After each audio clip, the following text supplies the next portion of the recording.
ngasi 13 August gi akoi mitei mayam pungani MIK kang आई की मी नाइश्रम गोपेश्वर को आई सिंगमई चिंगाम थादगिनी देवेंद्र सिंह इसा कक्सिंग दगिनी आने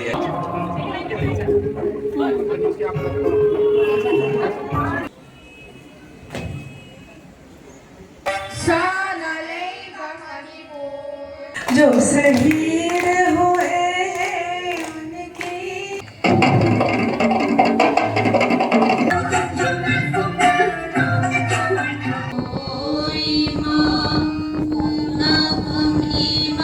मोय में आमदुबु इकाई खुंगनबो वइना अखोई कैंडल से पाइ Hi mayam aigi video anuba makak amkom luxury ngasi 13 August gi akoi mitei mayam pungani MIK kanggu aigi look simaina light color illaga lau hai aba mayam sal mama gi look chu jengalo nan sal sal अखोई हजिक तामो के पेसोर guide चमिनरी तामो के chicken ममांग दले अखोइना मनिंग the फमगा video खर तौरी लमेन चिगा फजरब labour building ma'am से JW Marriott अखोई कोलकाता के चौ hotel अमनी सिगे हेक मनाक तलेबा ITC के होटल अमसु लेगनी सि मनाक थाना थाना दम लेबनी अखोई हजिक मा फ्लाईओवर दे चली साइंस सिटी मथा खै जरप पदसी अचौबा एटमॉस्फेयर की बिल्डिंग अम लेरे से सिगा हजिक अखोई अंगांग सिंग हातंग इसेसु प्रैक्टिस औराई तामो लेजना लोकेशन जाऊरे मणिपुर भवन दा मैम अखोई चंगन मनुंग लेट्स गेट इनसाइड से मैम यंग व्यू अखोई की स्टेज सिगे मचाम साजारे मणिपुर भवन हेक ममांग दा वन पैट्रियट डे सेलिब्रेशन तौना बगी अदगी हेक चंगफम दा अखोइना सिगा हाइकट लेके तौना बा मैम लेनु सिबिना बसे लोय रेडी तौजारे की हुजिक जेंगो सिगा अखोई लेपुम कैफे की मन चंगे हुजिक मोई सिगा लेबा पोचे खरा दुम मोहन जगे से अखोई मणिपुर की हैंडीक्राफ्ट की पोट लेरे आचार गुंबा अदगी मसाला गुंबा सु खरा थमोई थमी से सिगा सिगा जेंग बि मयाम सुपुनमो सिगा दुम ला लेबि बि आनी फजा फजा हैंडीक्राफ्ट पोट लेरे अदगी मतक से जेंग बि जाम फजन लाइटिंग एम तोरी मोई होटल मनु सिगा जाम फजा वानी से इट्स लुकिंग ऑसम जेंग बि से वाओ वेरी नाइस सिगा एंट्री तौरी रजिस्ट्रेशन मैम पुम अलग खुदी मक्तो मिंग इदना चाना बतर मको पनी एन बतौरी थबक तौरी मैम पुनमगना सेमना सादन रेडी तो बोलरे इचे बिनिता लई चाइना रेडी ओरे सन्दा लईना मा मको पाइदना से खई माइकी की वुमेन्स विंग ये कलर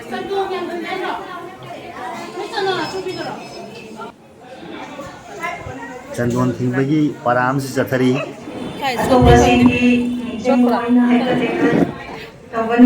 MIK नसिजबसिदा मयाम पुनबु तरामनो ओक्चरी लोइलमेना अखोइना ngasiगी एकल की नुमिसे होंगनाबु मयाम तौजरगे मयाम की अयाब लोरगा प्रेसिडेंट की अयाब लोरगा MIK अहाबुइना अखोई सखंग माइखंग नबो कोइना मयाम तिनबिरिबा मयाम को सेल्फ इंट्रोडक्शन ईशान ईशाबु सक्ताचबा मिंग लेबम मयाम पुन्ना सखंग माइखंग नसी हाइबा गलोइना ना अखोई सेल्फ इंट्रोडक्शन ना होगदुकजगे मयाम के अयाब लोरगा MIK की ओइना चाइल्ड एंड वुमेन की ओइना थौ पुजरी लोइना ना आई कोलकाता बांगुर एवेन्यू दा लेजबनी mga kapulo mga kaya jangan oleh papulai aduh mereka ini apa yang lebih suka di pola seperti ini ini jadi aduh mungkin di wayang ini jadi mungkin mana orang tua kaya ini seperti ini jadi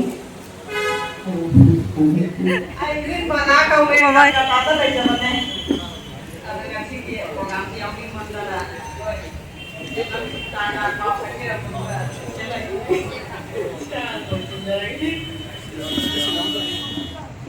Maya mau kurunjari, ayi ming toksong dan Asia, ayi langsang lagi ni, kalau tahu lagi jadi segi umum pada aja betul, ayi army tu lagi betul kita tahu kayak macam kalau nama surat, Hello. I am Annapurna Singha, Assam dagi, and I am veterinary doctor ni. So the West Bengal government ki Animal Resource Development Department at Thamanda hui. Ado I am Chani.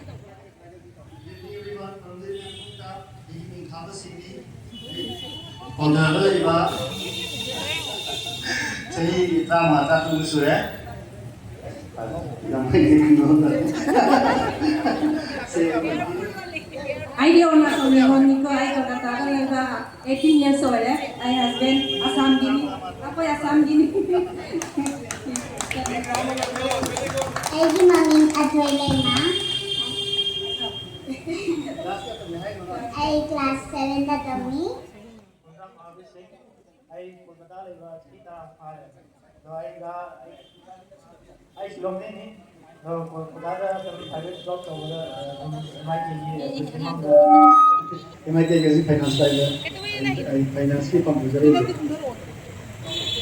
Good evening, ma'am. Kolkata da laiba jigi Trangaro Sure, I Ruby Hospital Logic, nursing supervisor in Lajari. Sinai champion. Thank you. Thank you, me Arwe Sango. Class 2. Aigi me Alaga Sango class 5 tami. Hello, I am Ming Suribla. I Calcutta I almost I studied Textile Software Company. I studied 2005 take Horaga, Aduga, Kabam Software. 20 years Thank you. Good evening, ma'am. I am Kishori Kawi. I Kolkata. Chahi Impan Maksure Leramba. I hope Jalvayu Bihar Delay. Good evening, ma'am. I am Saroja Kaur. I am Manipal Hospital, the Infection Control Supervisor and Examiner. Chahi Tara Mukta Suri Town Tower.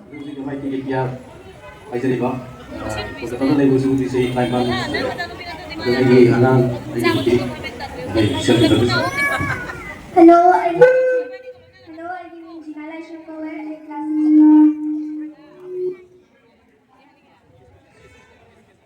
I class 6 tatami. Duga I school giving na the Vedanta Academy kawe. Good evening, ma'am. I license Charita. I housewife in the exam. And second one is demand deficiency, and I say all security economy also business established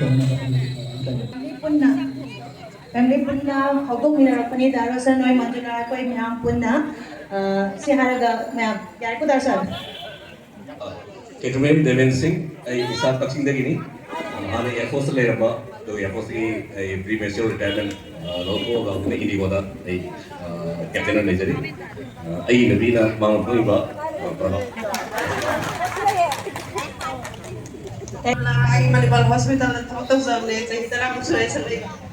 I give me Naishram Gopeshwar, or I Singamay Singam Kadakini, Sida I was MIK Hodopataki, Chelakuna Huzukota, MIK was a book Todaro in Adum Lazeri, Mayam Gitawal Panzeri, Alugi, Matum Tavu Pango is again, Si Haraga was it Mayamu, was it TM Snacks Kitamata, invitation 1000 as one. Hello, good evening, ma'am. I lesson professor in Phoenix.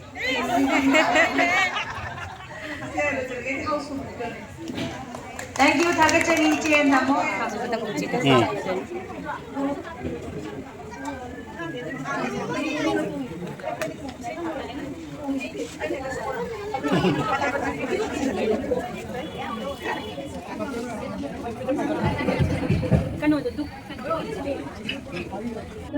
Paling sana ya pinaka aja deh.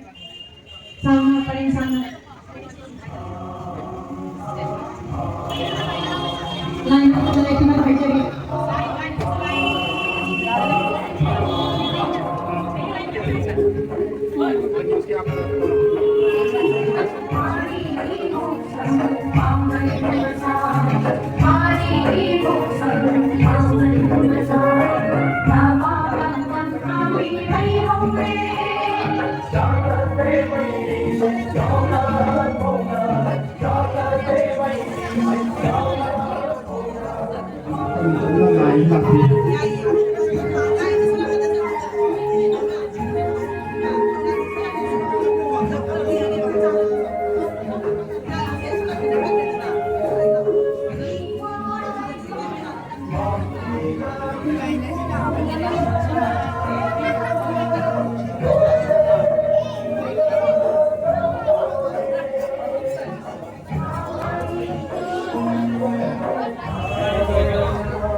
Malebab shape tawgiramdagi ngasi akoy leibani aduna especially Kolkata da leiba akoygi mafamsida chawruga ngangsindi maruoina Patriots Day habise mogi dumti adu tik maroi habisi haizaningi akoy di Manipur da polokpani Manipur da chawrokpani adubu ai sani sure amana chahi 10 sure amana chahi 9 changya do sani maksida popa da sawbunga adu moidi Manipuri gi Patriots Day gi maramda amadi Patriots Day se karino adu pauna bazbasi di gi thangal general karino habisi jana khangde maramaduna specialist da Kolkata da sawr jangang singdi adu tik maru hoi Manipur gi horokam Manipur gi thona phana lamthing lagi ba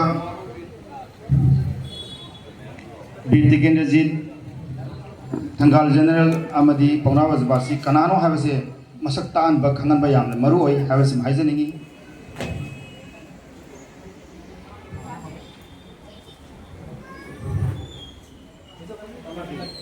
सब लोग देख लीजिए Kolkata police का zero का आगे police चला है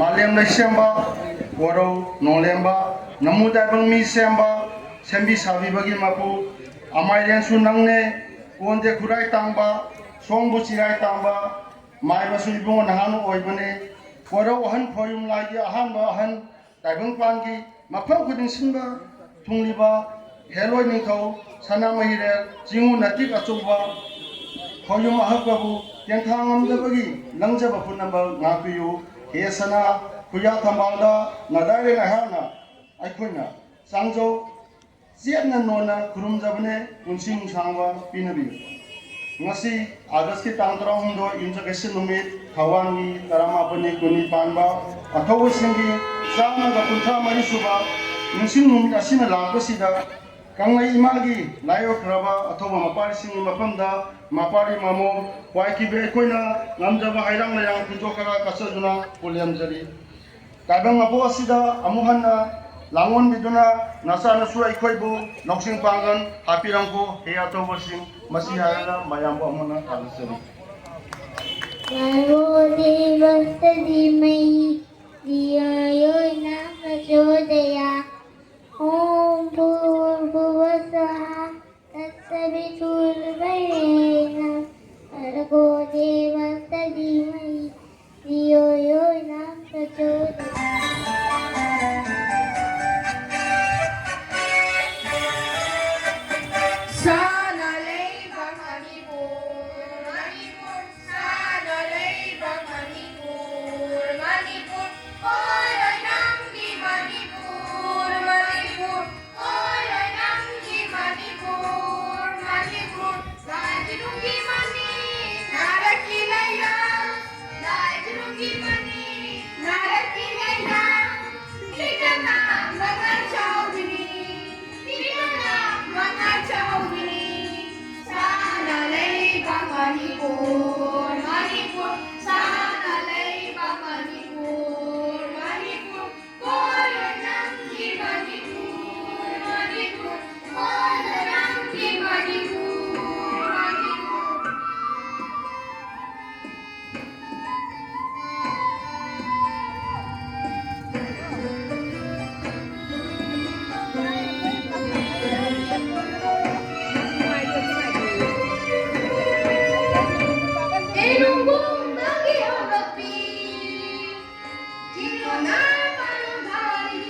mayam ahoba kuba kubi nama angang singi punging togo pibo waina mahoina Manipur gi akoi gi state ki isai song se MIK gi angang sing na yamna thawai hakchang na yamna lamtopi gi ba ngasi gi athoba numit ki haikat laikat numit se da all of you habitary angang sing mayam matanda mak khambiru siang takat jam isi माता की देखिए देश में तो सभी जानते हैं स्वतंत्रता दिवस मनाई जाती है, पर मणिपुर वाले लोग वीर क्रांतिकारियों का देश प्रेम जो दिवस है उसे बना रहे हैं। तो ये एक अद्भुत बात है। अक्सर हम इतिहास में देखते हैं कि क्रांतिकारियों का इतिहास जो है पंजाब, बंगाल, उत्तर प्रदेश, बिहार, हम लोग ये पहले नहीं जानते थे कि आज़ादी की एक लड़ाई मणिपुर में भी होती है।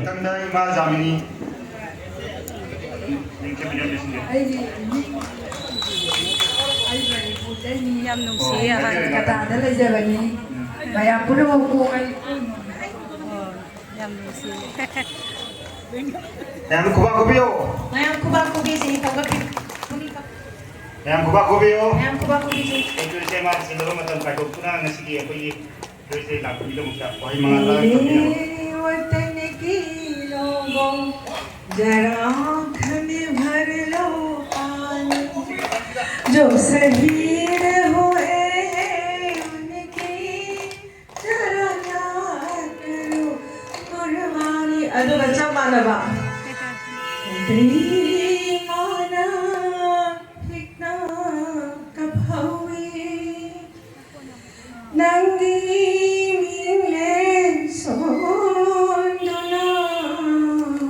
Imagi ibuti kendra, imagi ibuti kendra. Ngasigi mayam puno kurunjari and thagatchari. Thank you team MIP for making me ngasi kauraga was the guest of honor na happy ba. Just made the name is the posting kaza. Bahana su Siliguri da matang kray aura me then Delhi da Muhanba.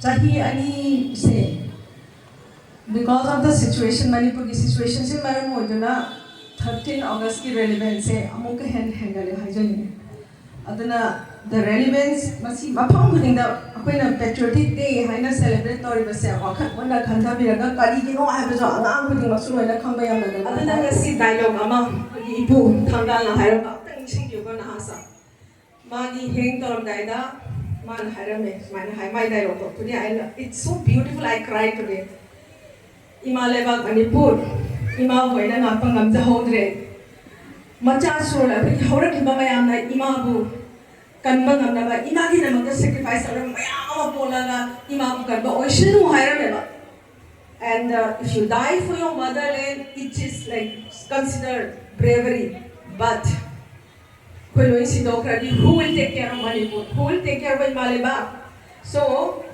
aina haizani badi let us live for our Imaleba Manipur let us live for our country aigi nungsijaba Manipur gi Kusin Yadagi, Tongan Tongan Pundagi Lady Agam Masida Dugumba Uarigas, Hawana the Nangayaba. I did now Bibinitana conjectura aga.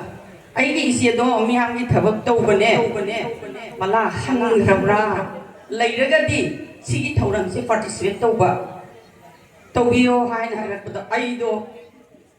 Harau manu hina hindu tumbaya dihe marandi karigi no eba matamde mase aikoina kaw khataba tawdaba yadaba aikoi ithaw makhakne ba marandi karigi no haiba matamda tungi generation da lakataba sarul surunda ताकपीरमदब तंबीरमदब तारगति हयें Tungi मिरोना इमा होइदो बाबा होइदो अदु ममंगलम चत्ता पुवारी के सगोनदन लैरबा थौरम थौता मयाम से ताकपीरमददना अखोइसे हाइना अखोइना सिगरबा मतमद मौफमदा तिनसिकने कोलोइना बीर टिकेंद्रजी थंगर general कच्चा Chaure Basu Kawai Anggaji Launa Muayanda Nasi ay natin sa kadori basari ng sining Pugnafam namnam nung sibi Pugnafam namnam nung sibi Saya pupi imane Bada mamafam ni Pazabaki ihafam ni Akan namacha pupi ni Sabi jembi imane Jane Sot panamloy kanana Singabay magi hakchang si Tagatsari This is the land we proudly own with regard. This is the land we proudly own.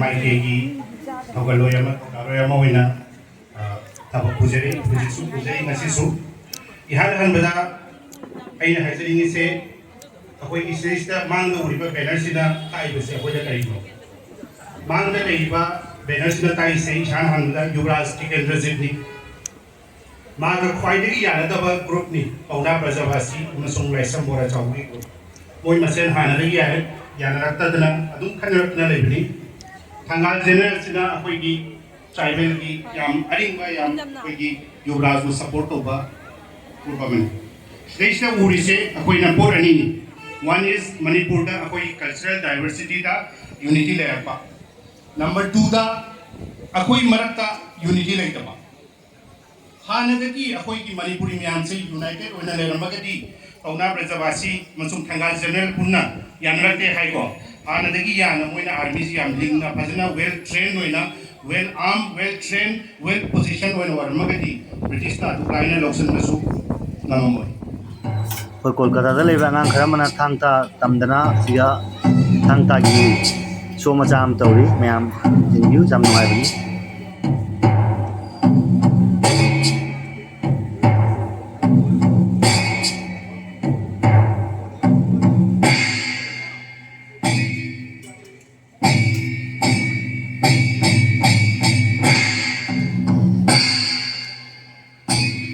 अखोई video सिबु जेंगबिरो मयामदा request अमदा तौजनिंगी अखोई video से खरा like and subscribe तबियु खरा support तबियु चापनबे तैसु thank you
Mukherjee's family also on the stage. Miss Susmita Mukherjee.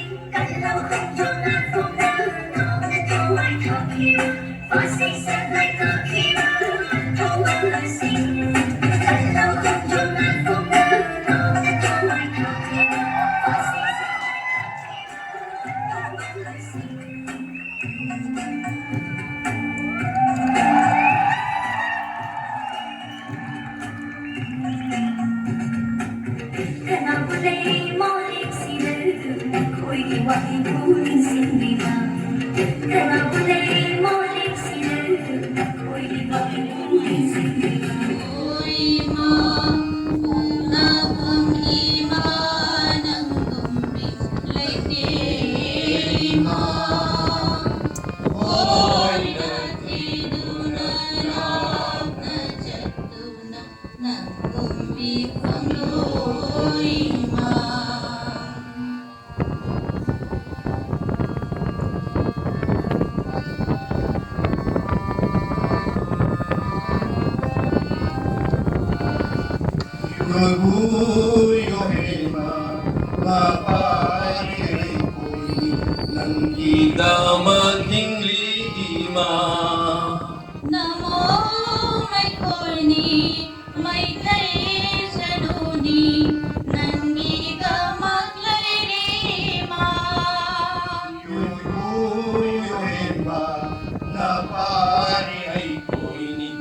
IDP ꯂꯩꯔꯤꯕ ꯃꯌꯥꯝ ꯃꯣꯏ ꯃꯌꯥꯝꯗꯨꯕꯨ ꯏꯀꯥꯏ ꯈꯨꯝꯅꯕ ꯑꯣꯏꯅ ꯑꯩꯈꯣꯏ ꯀꯦꯟꯗꯜꯁꯤ ꯄꯥꯏꯔꯒ 1 minute silence ꯐꯝꯁꯤ ꯑꯩ ꯍꯧꯖꯔꯒ ꯍꯧꯖꯤक मैक्सिमम कैंडल्स उड़े अदुगा 1 minute साइलेंस से काउंट करो मतुंगा लोअर मतुंगा हम लोग सब मिल करके एक करके कैंडल को यहाँ पे जला करके रख देंगे now the counting starts for 1 minute मैं आप फोटो नंबर तो बा और ये वीडियो नंबर तो लव यू को ये कोई ये आई कैंडल मंगाने तो सोशल मीडिया कैंडल थानबसिना अखोई अलोइब प्रोग्राम नी सिगा मयाम पुनुमने कैंडल थालगा नातंग साइलेंस ऑब्जर्व तो वे दुई से तम सिगे ज मयाम पुनुम स्टैंड जे थमरे हौजिक प्रोग्राम पुनुम मोले डिनर चाब होनरे मयाम पुनुम स्वाइसिगे वीडियो से लोइसन जरगे thank you for watching till the end like and subscribe to view thank you very much bye bye